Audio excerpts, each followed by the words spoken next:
Olá! Hoje a nossa aventura na descoberta da química vai pela eletrosfera. Nós queremos desvendar os mistérios da eletrosfera. Nós sabemos que os átomos, que formam a matéria, eles se unem e essa união vai encostar uma eletrosfera na outra. Então é importante que a gente conheça como é essa eletrosfera. A princípio, os químicos achavam que os elétrons giravam aleatoriamente na eletrosfera, em órbitas circulares, elípticas, Com a ajuda do físico Niels Bohr, ele vai quantizar a eletrosfera. Então, nos seus estudos, ele percebe que cada elétron tem uma energia própria, diferente. Então, cada elétron gira numa órbita específica, dependendo dessa energia. Então, nós vamos pegar a eletrosfera e dividir em camadas, níveis de energia. Hoje em dia, nós conhecemos por volta de 116 elementos químicos. E esses 116 elementos possuem até 7 camadas. Então, vamos dar uma olhada nessas camadas. A camada K foi atribuída a ela o valor 1.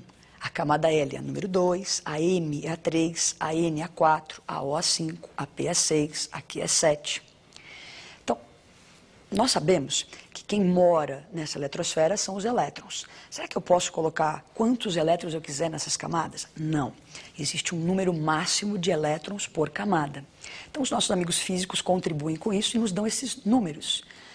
Vamos ver qual é o número máximo de elétrons por camada. A camada K comporta no máximo 2 elétrons, a L 8, a M 18, a N 32, a O 50, a P 72 e a Q 98. Esses valores são valores teóricos, Nós não usamos esses números no dia a dia. Para os elementos que nós conhecemos hoje, esses 116, os valores que nós usamos e conhecemos são o 2, 8, 18, 32, 32, 18 e 8. Esses valores você deve guardar, memorizar. Então, nós já temos 7 camadas, conheço o número de elétrons por camada. Agora, uma camada ainda é uma região muito grande. Se você se lembra, a eletrosfera ela é 10.000 vezes maior que o tamanho do núcleo. Então, é uma região muito grande no átomo. Então, nós dividimos essa região imensa em 7 níveis de energia. Esses níveis são regiões ainda grandes. Então, dentro desses níveis, dessas camadas, existem os subníveis, subcamadas. Hoje em dia, nós conhecemos 4 subníveis. O S, P, D e F. O subnível S ele comporta no máximo 2 elétrons, o P 6, o D 10 e o F 14. Então nós já temos camadas, elétrons por camadas, os subníveis, elétron por subníveis. Nós vamos associar esses valores e construir uma tabelinha para a gente mapear a nossa eletrosfera. Então vamos ver uma tabelinha organizando elétrons nas camadas e subníveis. Então a camada K, que é a número 1, ela comporta no máximo 2 elétrons. Para acomodar esses 2 elétrons, eu preciso de um subnível S. A camada L comporta 8 elétrons. Para acomodar os 8 elétrons, eu preciso do subnível S e P. A camada M comporta 18 elétrons. Então, para acomodar os 18 elétrons, o subnível S, o P e o D. A N, 32 elétrons. Para acomodar os 32, S, P, D e F. A O também 32, então S, P, D, F novamente. A P, 18, S, P, D. E na Q, 8, S, P. Então, nós temos nossa eletrosfera mapeada, Sei camadas, subníveis. Agora, quem mora aí dentro? Não são os elétrons? Então, será que quando nós vamos criar o átomo, somos deuses, vamos criar o átomo? Eu pego um punhadinho de elétrons e simplesmente lanço na eletrosfera, onde eles caírem, caiu. Não, não funciona assim. O nosso átomo é um misto de matéria e energia. O próprio elétron é esse misto, matéria e energia. Então, na hora de se colocar os elétrons na eletrosfera, tem que se obedecer uma ordem de energia crescente para que esse átomo seja o mais estável possível. Agora, qual é essa ordem de energia crescente? Quem vai nos ajudar com isso é o Linus Pauling. O Linus Pauling constrói, então, um diagrama que nos dá essa ordem de energia crescente dos subníveis. Essas diagonais são o resultado do estudo do Linus Pauling. Então, essas diagonais vão nos dar essa sequência energética dos subníveis. Como que a gente vai usar isso? Está meio confuso, um monte de setinhas para lá e para cá. Como que a gente lê, como que se usa esse diagrama para se obter essa ordem de energia crescente dos subníveis? Como ler isso? Então você tem a primeira setinha, passamos por cima do subnível 1S. Vamos lá para a segunda seta, sempre entrando por trás, 2S. Lemos a terceira setinha, vai lá atrás, 2P, 3S, atrás da outra, 3P, 4S, atrás 3D, 4P, 5S.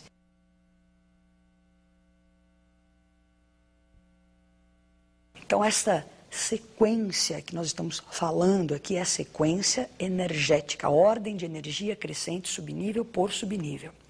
Feito isso, a gente vai ter uma linha que mostra essa ordem de energia. Então, como é que ficou essa linha? Subníveis em ordem crescente de energia. 1S, 2S, 2P, 3S, 3P, 4S, 3D. Você fala, nossa, mas está começando a ficar embolado, tem 3, 4, 3, 4, vai e volta. Realmente, vai e volta porque nós estamos obedecendo a ordem de energia. Se você olhar para o subnível 4S, ele está antes do 3D. O 3D, portanto, tem mais energia, apesar de estar numa camada interna. O 4S está mais externo, mas tem menos energia. Essa ordem de energia, que nós obtivemos com o diagrama do Linus Pauling, o que eu faço com isso? Eu consigo fazer a configuração, a distribuição eletrônica. Pegar um punhadinho lá de elétrons que tem um elemento e distribuí-los na eletrosfera. Então nós vamos ver um exemplo, o exemplo do boro. O boro tem número atômico 5, então ele tem 5 elétrons na sua eletrosfera. Então, tenho 5 elétrons na minha mão e vou distribuí-los. 1s2, o que é isso? 2 elétrons no subnível S da primeira camada. Então, já coloquei esses 2 elétrons. Importante que você saiba ler isso, né? Então, 1 indica a camada, a letrinha S é o subnível e esse 2, que parece o expoente, é o número de elétrons. Então, já coloquei 2 elétrons. Próximo subnível é o 2S. Então, 2S, no S cabem 2 elétrons, coloco mais 2 elétrons. Então, 2S2. Então, 2 elétrons no subnível S da camada 2. Por enquanto, eu coloquei 4 elétrons, mas falta 1. O próximo subnível é o 2P. Só que o subnível P cabem 6 elétrons. Só que 6 é o valor máximo. Eu não tenho 6 elétrons para colocar aí. Já coloquei 4, tenho só 1 elétron na minha mão. Então, eu vou completar com 1 só. Como que a gente usou o diagrama de Linus Pauling? Ele me deu a sequência para você distribuir os elétrons, então, na eletrosfera. Você não pode, em momento algum, pular essa sequência de energia. Você vai preenchendo subnível por subnível e só pode alterar o valor no último subnível, naquele mais energético. Você pode colocar um pouco menos do que o valor máximo. Nós vamos ver agora um exemplo um pouquinho mais complicado, o exemplo do ferro. Então, o ferro tem número atômico 26. Então, a sua distribuição, primeiro em ordem energética, 1s2, 2s2, 2p6. Está vendo que aí nós colocamos o subnível P com 6 elétrons. Eu tenho 26 elétrons para distribuir, então no 6. Subnível P, cabem 6 elétrons, eu completei o subnível P. Até aí, 2p6, eu já coloquei 10 elétrons. Então, continuo na ordem de energia. 3s2, 3p6... 4s2, prestem atenção, olha, ordem de energia. Então, veio 4 antes do 3D. Então, 4s2, nesse momento a gente já colocou 20 elétrons. O próximo subnível é o 3D, e no D cabem no máximo 10. Só que para completar os 26, só me restam 6 elétrons. Então, eu vou lá e coloco 6 nesse último subnível. Esse subnível 3D6 ele é muito importante, é o subnível mais energético. Esse subnível mais energético é uma forma, nenhum outro elemento. Se você mudar o número atômico, vai mudar aquele finalzinho ali. Então, esse 3D6 é uma outra forma de você identificar o elemento ferro. Então, o subnível mais energético é uma forma de se identificar o elemento. Agora, nós vamos fazer uma outra distribuição, vamos reorganizar isso que nós fizemos. Então, reorganizando a bagunça, nós vamos pegar essa distribuição que está em ordem de energia e agrupar os subníveis por camadas. Então, está lá, 1s2. Então, o que indica a camada? Lembra que este número está na frente da letrinha S lá. Então, 1, o 2, o 3, e que indica a camada. Então, eu quero agrupar por camada. Então, quem ficou na camada 1? 1s2. Quem está na camada 2? O 2s2, o 2p6. Quem está na camada 3? 3s2, 3p6 e 3d6. Você não altera valor algum. Você está reorganizando por camadas. E, finalmente, o 4s2. Essa distribuição a gente pode chamá-la de geométrica. Então ela me dá as camadas, subníveis por camadas. Esse 4s2, ele é importante porque ele está representando ali a camada mais externa. No momento de uma ligação entre átomos, o que é importante é essa camada mais externa. Os átomos vão se unir, então essa última camada me interessa bastante nas próximas aulas. E por fim a gente pode fazer uma última distribuição, que é organizar o total de elétrons que ficou em cada camada. Então, na camada K, eu tenho um total de 2 elétrons, na L8, na M14 e na N2. Essa camada N, que é a última camada do átomo de ferro, é chamada de camada de valência. Nós aprendemos como distribuir os elétrons na eletrosfera. Então, desvendamos os mistérios, sabemos que tem níveis, subníveis, uma ordem para se colocar esses elétrons. Então, agora a gente já está apto a fazer um exercício. Então, exercícios comuns de vestibular, né? Nós vamos dar uma olhadinha nesse exercício. Um estudante apresentou a seguinte distribuição para o átomo de bromo.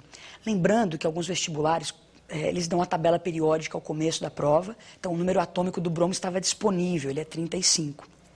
Então, nós temos aí 1s2, 2s2, 2p6, 3s2, 3p6, 3d9, 4s2, 4p6. Qual é que está perguntando esse exercício? Houve incorreção no número de elétrons de que subníveis? Então, ele deu uma distribuição e está perguntando o que está errado ali. No D, no P, no S, o que aconteceu? Agora vamos para a resolução desse exercício. Então, nós vamos fazer a distribuição, primeiro, sempre em ordem de energia. Então, nós vamos ter 1s2, vamos distribuir os 35 elétrons em ordem energética. 1s2, 2s2, 2p6, 3s2, 3p6, 4s2, 3d10, 4p5. Reorganizando na ordem geométrica, nós vamos ter lá a camada 1, a 2, a 3 e a 4, que é como está no exercício, a ordem geométrica. Então você observa o quê? Onde houve erro? No subnível 3D e no 4P. Então, alternativa A. Então, por hoje é só. Desvendamos aí os mistérios da eletrosfera e até a próxima.